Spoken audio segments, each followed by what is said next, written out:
so we have to pray for our dear beloved President. Amen.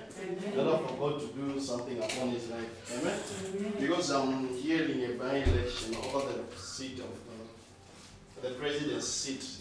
So we have to pray in order for God to do something. I'm talking about this year, 2014. So we have to pray for God to do something concerning that. Amen.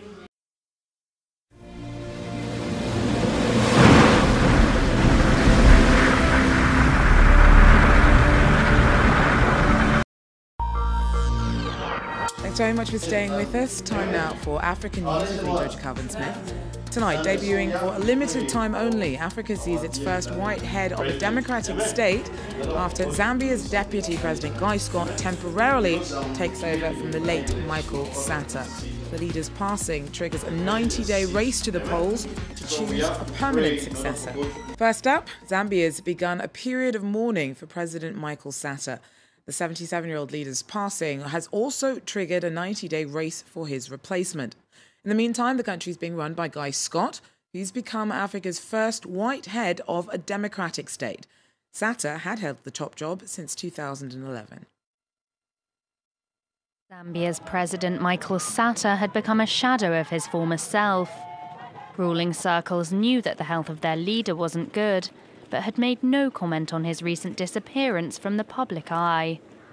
It therefore came as a shock to many Zambians to hear that the 77-year-old head of state had died in a London hospital on Tuesday. We never expected him just to die so sudden like this, because actually he was supposed to complete the term of the office. You know, looking at how much effort he has put in to fight up to the time he became a president.